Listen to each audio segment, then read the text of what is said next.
جو مسلم اکثریت کو اقلیت میں تبدیل کرنے کی کوششیں ہیں اور اس کو ڈیموگرافک چینجز کی بات جو کہتے ہیں کہ اب تک اس پر کشمیر میں کیا رد عمل ہے؟ یہ جو ہندو شرنارتھی تھے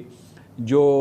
مغربی پاکستان، اس وقت مغربی پاکستان سے پنجاب میں گئے تھے، پنجاب سے وہ وہاں مقبوضہ جموں کشمیر میں دھکیل دیے گئے تھے، یا جو مائیگرنٹ ورکرز ہیں ان کی ایک بہت بڑی تعداد ہے، ان کی جو 1.7 ملین کے قریب ان کی تعداد ہے جو کشمیر میں آباد تھی. آباد سے کیا مطلب یہ ہے کہ وہ دوسری ریاستوں سے آ کے وہاں کام کر رہی تھی، لیکن ان کے پاس جو ہے پرماننٹ ریزیڈنس کارڈز نہیں تھے. کہ جی افریقہ کے چھوٹے ممالک کے معاملات پر ہونا چاہیے وہاں پر بھی کہ اتنی کہتے ہیں تگ و دو شروع ہو جاتی تھی، کشمیر پہ کیوں اتنی بے حسی ہے؟ کیا وجہ ہے اس کی؟ دیکھیں اس میں ایک تو عالمی سیاست کی وجہ سے ایسا ہو رہا ہے، کیونکہ جو ہندوستان جو ہے اس وقت امریکہ کا حلیف ہے اور وہ سمجھ رہا ہے، امریکہ سمجھ رہا ہے کہ ہندوستان جو ہے وہ چین کا راستہ روکے گا. دوسری چیز جو ہے اس میں یہ مغربی ممالک جو ہیں، اس کے علاوہ جو دوسرے جو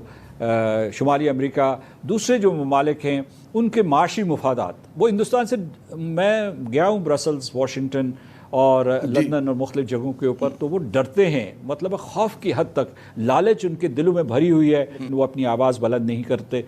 اور تیسرا جو ہے وہ اسلاموفوبیا ہے، یعنی مسلمانوں کے اوپر اگر ظلم ہو رہا ہو تب بھی وہاں پرسپشن یہ ہے کہ دہشت گرد مسلمان ہی ہوں گے. اور ہندوستان جو ہے اس موقع کا فائدہ اٹھاتے ہوئے یہ کہہ رہا ہے کہ وہ مقبوضہ جموں کشمیر میں دہشت گردی کے خلاف جنگ کر رہا ہے، اور جو ہے 9 لاکھ فوج وہاں بھیجی ہوئی ہے، اور کہتا ہے کہ وہاں 300 کے قریب جو ہے ملیٹنٹس ہیں یا جنگجو ہیں. یعنی مطلب دنیا کو سب حقائق معلوم ہے، ہندوستان کی دھوکہ دہی ان کے سامنے ہے، لیکن اس کے باوجود وہ ہندوستان کو جواب دہ ٹھہرانے کے لیے تیار نہیں ہے ان 3 وجوہات کی بنیاد پر. جی جو تینوں آپ نے وجوہات بیان کی جو فنڈامنٹلز ہیں، وہ ظاہر ہے کہ کچھ کہتے ہیں مستقبل قریب میں تبدیل نہیں ہونے جا رہے بلکہ بعد میں بھی. تو کس طرح سے کیا اس کے لیے حکمت عملی ہونی چاہیے کہ جی آپ آواز کو مؤثر طریقے سے پہنچا سکیں، یا پھر ان کو بالکل اگنور کر کے پوری توجہ جو ہے وہ صرف کشمیر کے کہتے ہیں نا داخلی تحریک کے اوپر ہونی چاہیے، کہ جیسے افغانستان کا تجربہ ہمارے سامنے رہا کہ جی ساری سپر پاورز جمع ہو گئی تھی اور پھر بعد میں ان کو مذاکرات کی میز پر آنا پڑا. جو بھارت کا بھی ریکارڈ وہ یہی ہے کہ جب تک اس پر دباؤ نہیں پڑتا تو وہ تیار نہیں ہوتا گفتگو کے لیے بھی. دیکھیے بھارت یا تو عسکری دباؤ کی وجہ سے جو ہے مذاکراتی میز پہ آئے گا، یا سفارتی دباؤ کی وجہ سے. عسکری دباؤ کے اس نے دروازے بند کر دیے ہیں، یعنی یہ ہے کہ اس نے مختلف ہیلوں بہانوں سے یہ کہا ہے کہ وہ مقبوضہ جموں کشمیر میں دہشت گردوں سے لڑ رہا ہے، پھر پاکستان کے اوپر یہ الزام دھرا ہے کہ پاکستان ان کی پشت پناہی کر رہا ہے، پاکستان کا راستہ روک دیا ہے، اور پھر یہ مقدمہ لے کے وہ کبھی FATF میں جاتا ہے، کبھی سلامتی کونسل میں جاتا ہے. تو ایک تو یہ ہے. دوسرا ہے سفارتی. میں صرف یہ کہہ رہا تھا کہ ورنہ کشمیر کی حیث شکل بدل جائے گی 2 سال میں. آج 17 لاکھ لوگوں کو انہوں نے ڈومیسائل سرٹیفکیٹس دے دیے ہیں، اگر 2 سال کے بعد انہوں نے جو ہے 50-60 لوگوں کو یہ اس قسم کے سرٹیفکیٹ دے دیے اور فوج کی مدد سے وہاں غیر قانونی آباد کاری کو مکمل کر لیا،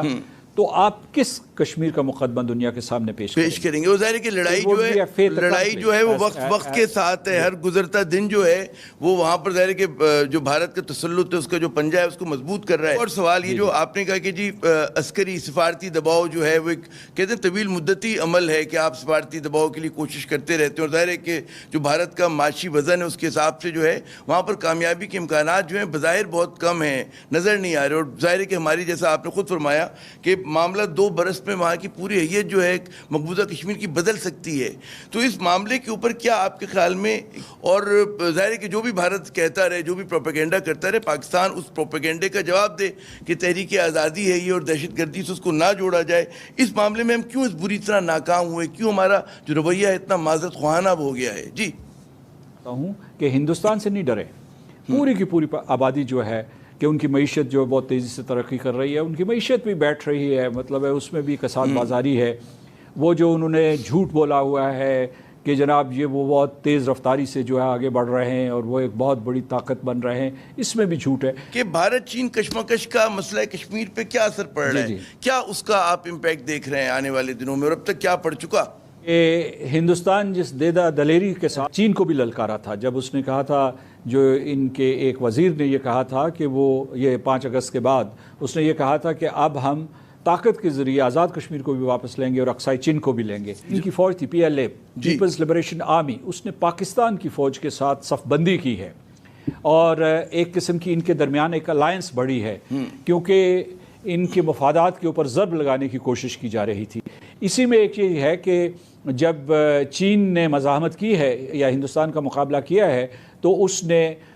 چین پاکستان اقتصادی راہداری یا BRI belt and road initiative کا بھی دفاع کیا ہے، کیونکہ ہندوستان کا وہ بھی نشانہ تھا، ہندوستان اسے بھی سبوتاژ کرنا چاہتا ہے۔ اچھا، میں نے کہا کہ یہ تو مثبت ہو گئے جی، لیکن جو مثبت پہلو نہیں ہے کہ اب لوگوں نے یہ آہستہ آہستہ یہ کہنا شروع کر دیا ہے کہ پہلے ہم یہ کہتے تھے کہ مسئلہ کشمیر کے 3 فریق ہیں، اور ہم یہ کہتے تھے کہ جو وہ جموں کشمیر کے لوگ ہیں، پاکستان ہے، ہندوستان ہے۔ ہندوستان کہتا تھا جی یہ 2 طرفہ معاملہ، اب کہہ رہا ہے یک طرفہ معاملہ ہے، صرف ہندوستان کا اندرونی معاملہ ہے، لیکن ساری دنیا یہ کہہ رہی تھی کہ سہ فریقی ہے، یعنی کہ مطلب یہ ہے کہ کشمیری پاکستانی اور ہندوستانی معاملہ ہے۔ تو اب لوگوں نے یہ کہنا شروع کر دیا کہ چین کا بھی معاملہ ہے، تو اس کا مطلب ہے کہ 3 نیوکلیئر ریاستیں جو ہیں ایک دوسرے اس پورے کے پورے معاملے سے متعلق ہوں گی، تو وہ مسئلے کا حل جو ہے، جو سفارتی حل ہے، وہ اور بھی مشکل ہو جائے گا۔ یہ میری ذاتی رائے ہے کہ اگر اس میں جو ہے آپ جب مذاکرات کی میز پہ بیٹھیں گے تو وہاں سیاچن بھی رکھیں گے، شخص گم بھی رکھیں گے، ہندوستان کے جو